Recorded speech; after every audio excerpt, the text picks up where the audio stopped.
उस कि उसमें से बहुत अच्छी तरीके से उन्होंने बताया हुआ है कि ये किस किस लाइन से आ रहा है। इनऑर्गेनिकली स्पेशली आप वहाँ से लेक्चर भी उसके देख लें, और साथ में जो है एक चीज़ दिमाग में रखना, बस मॉक टेस्ट जो दे रहे हो ना वो इनफ रहेगा। और आप जो अपना टाइम दे रहे हैं और उसके साथ जो आपको टाइम बच रहा है उसमें प्रैक्टिस करें, ज़्यादा टाइम अपना उस पर वेस्ट ना करें। अब उसके बाद आपको पता चल गया होगा कि कैसे रिवाइज करना है और क्या क्या स्ट्रेटेजी रखें रिवीजन की। अब रिवीजन शुरू कर दें, जितना हो सके आप रिवीजन करें। अब ये वक्त आ गया, रिवीजन के अलावा कुछ ना करें। अगर अभी रिवीजन नहीं करेंगे, अभी आपको रहे हो, कोशिश करो कि ज़्यादा से ज़्यादा जो है एनसीईआरटी को रिवीजन मारो, जितनी भी हो सके। Do as much as revision, NCERT की रिवीजन करनी है। उसके बाद Hello students, welcome back to our YouTube channel Lead Pulse. Myself Abdul Basit, I am first year MBBS student at GMC Jammu. आज हमारा जो टॉपिक रहेगा कि कैसे हम जो है ऑर्गेनिक, इनऑर्गेनिक और फिजिकल केमिस्ट्री की रिवीजन करें। प्लान तो हमने आपको पहली वीडियोस में बता दिया था जो लास्ट मंथ अपलोड हो गई थी। अब जो है हमारे ये है कि हम रिवीजन कैसे करें। मोस्टली स्टूडेंट मुझे मैसेज कर रहे हैं, कमेंट्स भी आ रहे हैं कि रिवीजन की स्ट्रेटजी बताएं कि ऑर्गेनिक को कैसे कवर करें। तो भाई सबसे पहले आप देख लेते हैं कि हम कैसे ऑर्गेनिक को लेकर चलें। ऑर्गेनिक के लिए सबसे पहले आप क्या करें ना, एनसी एक बात तो अपने पल्ले बांध दे कि आप हम क्या सोचते हैं कि यार ऑर्गेनिक कंसेप्चुअल है, पता नहीं इसमें से कौन कौन सी रिएक्शन आ जाएंगी, उसके पूरे मैकेनिज्म पढ़ने हैं, ये है वो। ऐसा कुछ नहीं है मेरे भाई। आप सीधा जाकर जो है एनसीईआरटी को पकड़ें, एनसीईआरटी को रीडिंग मारें।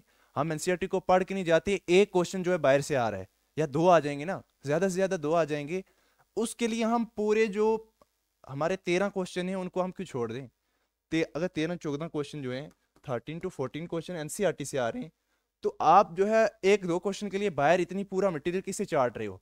कोशिश करो कि ज्यादा से ज्यादा जो है एनसीईआरटी को रिवीजन मारो, जितनी भी हो सके। Do as much as revision, NCERT की रिवीजन करनी है।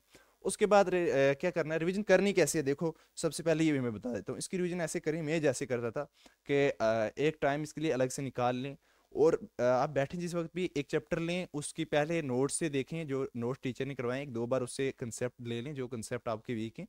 कंसेप्ट जब आपके क्लियर हो जाएं, उसके बाद आपको ये करना है कि आपको उसके बाद एनसीईआरटी पकड़नी है, उसकी रिएक्शन देखनी है कि क्या क्या रिएक्शन है और क्या क्या मैकेनिज्म है, उनको करने की कोशिश करनी है। जब आपको लगता है यार मेरी एनसीईआरटी हो रही है अच्छे से, मुझे एनसीईआरटी समझ आने लगी है, फिर आप थोड़े थोड़े क्वेश्चन लगाने शुरू करें। पहले जो एक्सरसाइज होती है ना उसमें वही वही क्वेश्चन करें, उनके जो एनसीईआरटी एक्सरसाइज होती हैं वो पहले करें। उसके बाद थोड़े आहिस्ता आहिस्ता आप प्रीवियस ईयर क्वेश्चन लगाएं। फिर उसके बाद जो है आप क्वेश्चन प्रैक्टिस करें, डीपीपी लगाएं, 30-40 क्वेश्चन लगा लें, इनफ रहेंगे एक चैप्टर के लिए। तो उसके बाद जो है फिर अगर आपको लगता है यार कोई कंसेप्ट मेरे से छूट गया, यार कोई क्वेश्चन गलत हो रहा है जो नोट से कंसेप्ट मिल रहा है, तो फिर आप नोट्स पे जाएं। उसके बाद क्या करना है आपको, revision will help you to have a better hold on all thing related to it. Revision क्या करेगी, अब रिवीजन इंपॉर्टेंट क्यों है रिवीजन के लिए, क्योंकि ये आपको एक मतलब आपका होल्ड बना देगी अच्छी चीज। जो जो टॉपिक आप पढ़ रहे हैं उसको अच्छे से आप जो है उसके ऊपर कमांड बना लेंगे, और आप आखिर वाले दिन आपको लगेगा यार ये तो हलवा है मेरे लिए। वो तब होगा जब आप रिवीजन करिए। ये देखो इंपॉर्टेंस ऑफ रिवीजन है ना, ये इंपॉर्टेंस ऑफ रिवीजन मैं बता रहा हूँ, इंपॉर्टेंस ऑफ रिवीजन। उसके बाद क्या है, revision should be quick. Revision क्या होनी चाहिए यार, ये नहीं बैठ के मैंने तो ये कहूँगा कि यार ऑर्गेनिक की आप जल्दी जल्दी रिवीजन करें। मतलब जैसे आप बायो की ज़्यादा जल्दी जल्दी करते हैं ना रिवीजन, उसके बाद ख़त्म करते हैं, फिर दूसरी सेकंड शुरू करते हैं। तो ऐसे ही जितना हो सके आपको क्या करना है, ऑर्गेनिक की भी बायो की तरह रिवीजन बहुत ज़्यादा करनी है। मैंने ऑलमोस्ट 17 to 18 टाइम जो एनसीईआरटी की रीडिंग मारी थी, उससे मेरे कंसेप्ट और उससे मेरी जो है जितनी भी नेम्ड रिएक्शन थी वो दिमाग में बैठ गई थी मेरे। मुझे मतलब लिटरली में जो भी रिएक्शन वहां पर क्वेश्चन में आती थी मैं एकदम कर लेता था। उसका रीजन ये था कि मैंने एनसीईआरटी की रीडिंग बहुत ज्यादा मारी हुई थी। तो आपको भी एनसीईआरटी की रीडिंग बहुत ज्यादा मारनी है। सेट स्पेशल स्पेसिफिक टाइम, मैंने अभी बोला आपके लिए कि इसके लिए आप एक टाइम रख लेना। जैसे आप मैं तो जो शाम के वक्त, ये शाम आ रही है तो इसके थोड़ी देर बाद में जैसे शाम होती थी मैं बैठ जाता था, 1-2 घंटे या 1.5 घंटे में इसको लगाता था। तो उसके बाद जो है दूसरे दिन इसको पढ़ता, मैंने एक टाइम रखा हुआ था। इस तरह आप भी जो है एक स्पेसिफिक टाइम रखें इसके लिए। ये हर एक ने जो एमबीबीएस स्टूडेंट हैं उनसे मैंने पूछा, उन्होंने भी यही बोला कि आप इसके लिए एक स्पेशल टाइम रखें। तो एक स्पेशल टाइम उसमें आप जो है क्वेश्चन लगाएं, साथ में जो है रीडिंग मारें। हाँ एक और चीज़ है, एक चीज़ ये है कि आपको क्या करना है, जैसे मोस्टली जो होती हैं, मोस्टली हमारे पास नेम्ड रिएक्शन होती हैं, नेम्ड रिएक्शन होती हैं। नेम्ड रिएक्शन को क्या करना है, नेम्ड रिएक्शन को आपने पूरा उसी से एनसीईआरटी से याद करना, जितना हो सकता है एनसीईआरटी से याद होगा। और अगर थोड़ी सी कोई टफ रिएक्शन है जिसमें कंसेप्ट है, जैसे अल्डोल होगी, क्रॉस अल्डोल होगी, कैनिजर होगी, और भी जितनी भी रिएक्शन हैं जो जो जिस चैप्टर से हैं, उनका आप मैकेनिज्म समझ लें।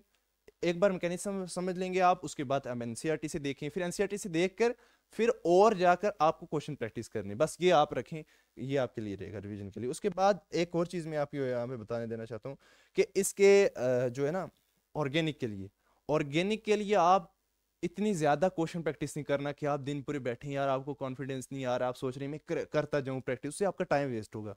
एक चीज दिमाग में रखना, बस मॉक टेस्ट जो दे रहे हो ना वो इनफ रहेगा, और आप जो अपना टाइम दे रहे हैं और उसके साथ जो आपको टाइम बच रहा है उसमें प्रैक्टिस करें, ज़्यादा टाइम अपना इस पे वेस्ट ना करें। अब उसके बाद सेकंड जो चीज़ हमारे लिए रहेगी वो इनऑर्गेनिक।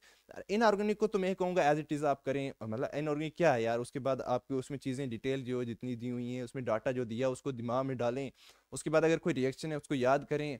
अच्छा, जो जो चैप्टर्स हैं उसको अच्छे से उसके जितने डाटा याद रखना है, उसकी वैल्यूज़ याद रखनी है, जो जो इलेक्ट्रोनेगेटिविटी जो जो भी आ रहा है, जितना भी डाटा है उसको आप अच्छे से करें और उसके रीडिंग मारें उसकी भी जितनी हो सके। उसके साथ साथ क्वेश्चन करना, मैं बोलता हूँ यार ऑर्गेनिक से ज़्यादा इनऑर्गेनिक के जो है क्वेश्चन प्रैक्टिस करते रहना, क्योंकि at end of the day जो है आप भूल जाते हैं यार, आपको समझ नहीं आती ये कौन सी जगह से है, ये कौन। इसके लिए मैं प्रेफर करूंगा पार्थ गैल ने जो है कैम बायो हैक की जगह कैम हैक भी शायद लॉन्च किए, तो वो उधर से मैंने देखा था कि उसमें से बहुत अच्छी तरीके से उन्होंने बताया हुआ है कि ये किस किस लाइन से आ रहा है। इनऑर्गेनिक के लिए स्पेशली आप वहाँ से लेक्चर भी उसके देख लें, और साथ में जो है उसको आप वहीं से निकाल कर जो है आप पीडीएफ जो पढ़ सकते हैं या बुक ले सकते हैं, उससे आप उसकी जो फिल इन द ब्लैंक्स होती हैं उसको भरें, देखना आपको बहुत कॉन्फिडेंस आएगा।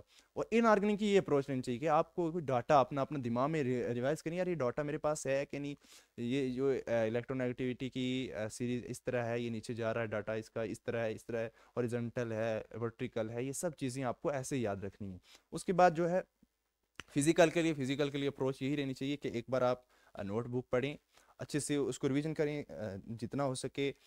उसको पहले अच्छे से थ्योरी उसकी पढ़ें, फिर उसके बाद जो है आपके कंसेप्ट को हैं तो उसको कंसेप्ट को अच्छे से अपने अंदर मतलब डेवलप करें। उसके बाद आप क्वेश्चन प्रैक्टिस की तरफ जाएं। जब आप क्वेश्चन प्रैक्टिस कर रहे होंगे तो उसको आप कैसे क्वेश्चन प्रैक्टिस करेंगे, सबसे पहले आपको थोड़े इजी क्वेश्चन लगाने हैं, फिर टफ की तरफ जाना है और मॉक टेस्ट में देने, मॉक टेस्ट देते रहें। इन फिजिकल केमिस्ट्री भी बहुत इंपॉर्टेंट है केमिस्ट्री के लिहाज से, क्योंकि अगर आप फिजिकल केमिस्ट्री को छोड़ देते हैं तो उसमें बहुत क्वेश्चन आते हैं ना। तो आप सबसे पहले ये है कि उसको भी अपनी कमांड बनाएं उसके ऊपर, जो आपके अभी मतलब चैप्टर वीक हैं तो उसमें आप ये कर सकते हैं कि आप जाकर वन शॉट देखें। जैसे मैं इक्विलिब्रियम के वन शॉट देख लिए थे, मुझे तो थोड़े थोड़े वीक हो गए थे कंसेप्ट, ऐसे आपका भी कोई वीक होता है तो आप उसका क्या करो, उसके जाके वन शॉट देखो और वहां से आप क्या कर लो, उसमें अपने साथ ऐड करके आगे बढ़ें आप। तो उम्मीद है कि इससे आपको पता चल गया होगा कि कैसे रिवाइज करना है और क्या क्या स्ट्रेटेजी रखें रिवीजन की। अब रिवीजन शुरू कर दें, जितना हो सके आप रिवीजन करें। अब ये वक्त आ गया रिवीजन के अलावा कुछ ना करें। अगर अभी रिवीजन नहीं करेंगे, अभी आपको कुछ ऐसे लेक्चर देखते रहेंगे तो टाइम वेस्टेड है। तो जितना हो सके रिवीजन करें। तो मिलते हैं किसी और वीडियो में, तब तक के लिए ओके बाय। तो मेहनत करते रहें।